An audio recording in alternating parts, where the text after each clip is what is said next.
નમસ્કાર, આપ જોઈ રહ્યા છો તારણ ન્યૂઝ અને હું છું બળદેવસિંહ ચૌહાણ। આવો જોઈએ આજના સમાચાર। મોહર ગામે ગુરુ પૂર્ણિમાની ઉજવણી સાથે ગ્રામ સભાનું સફળ આયોજન। વડાલી તાલુકાના મોહર ગામ ખાતે આજે તારીખ 29/7/2026 ના રોજ ગુરુ પૂર્ણિમા પર્વની ઉજવણી તેમજ ગ્રામ સભાનું આયોજન ઉત્સાહભેર કરવામાં આવ્યું હતું। કાર્યક્રમમાં ગામના આગેવાનો, ગ્રામજનો તેમજ શિક્ષણ અને સમાજ સેવા સાથે જોડાયેલા મહાનુભાવોની નોંધપાત્ર ઉપસ્થિતિ રહી હતી। આ પ્રસંગે ગામના સરપંચ શ્રી પ્રવીણસિંહ પરમાર, મોહર પ્રાથમિક શાળાના આચાર્ય શ્રી નાનજીભાઈ ચૌધરી, સમગ્ર શિક્ષકગણ, આંગણવાડી સ્ટાફ, ગામના આગેવાનો અને મોટી સંખ્યામાં ગ્રામજનો ઉપસ્થિત રહ્યા હતા। કાર્યક્રમમાં વિશેષ ઉપસ્થિત તરીકે ડોક્ટર નિશાંતભાઈ ઓઝા સાહેબ હાજર રહ્યા હતા। તેમણે ગુરુ પૂર્ણિમાના પવિત્ર અવસરનું મહત્વ સમજાવતા શિક્ષણ, સંસ્કાર, ગ્રામ વિકાસ, સામાજિક એકતા અને જન ભાગીદારી અને પ્રેરણાદાયી માર્ગદર્શન આપ્યું હતું। ઉપસ્થિત સૌએ તેમના વિચારોને વધાવી લીધા હતા। ગ્રામ સભામાં ગામના વિકાસલક્ષી મુદ્દાઓ પર ચર્ચા કરવામાં આવી હતી તેમજ વિવિધ જનહિતના પ્રશ્નો અને વિકાસ કાર્યો અંગે સૂચનો રજૂ કરવામાં આવ્યા હતા। ગ્રામજનોએ સક્રિય સહભાગી બની ગામના સર્વાંગી વિકાસ માટે સહકાર આપવાની પ્રતિબદ્ધતા વ્યક્ત કરી હતી। સમગ્ર કાર્યક્રમ સૌહાર્દપૂર્ણ અને ઉત્સાહભર્યા વાતાવરણમાં સફળતાપૂર્વક સંપન્ન થયો હતો।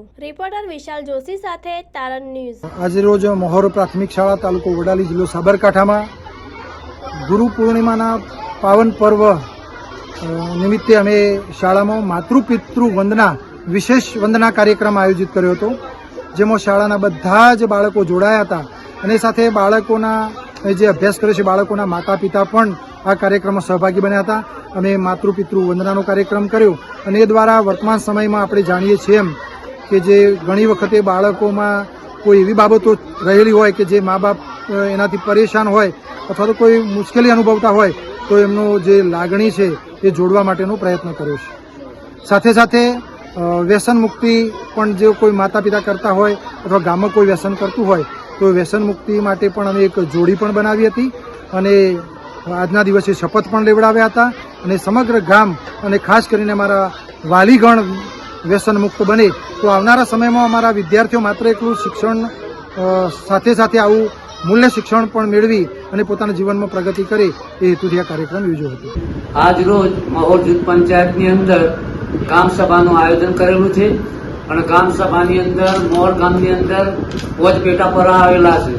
વોજપેટા પરાની અંદર ટોટલ 10,000ની પબ્લિકનું વસ્તી ધોરણ છે, તો એના માટે અહીંયા ગરીબ પરિવારો જે છે તેમને બિલકુલ જમીન નહીં, રહેવા માટે મકાન નહીં, પ્લોટ નહીં, તો સરકારને ગામ તરફ ફાળવી અને તેમને પ્લોટ ફાળવવા અને બીજા નંબરે જે અહીંયા પ્રોજેક્ટ ચાલે છે ધરોઈની અંદર, આ વિશ્વની અંદર મોટો પ્રોજેક્ટ છે અને એમાં અમારી પંચાયતની મિનિમમ 500 હેક્ટર જમીન અમે સરકારને ફાળવી છે વિકાસના માટે। તો સરકારે અમારા જે જમીન આપેલી છે તો એના માટે અમારા અહીંના સ્થાનિક લોકો નોકરી, ધંધો, રોજગાર મળી રહે તેની નોંધ લેવાય। બીજા નંબરે અહીંયા જે શ્રી સરકાર જમીન છે એને ગામ તળમાં ફેરવી અને ગામના લોકોને એમાં લાભ મળે એ અમારી રજૂઆતો છે।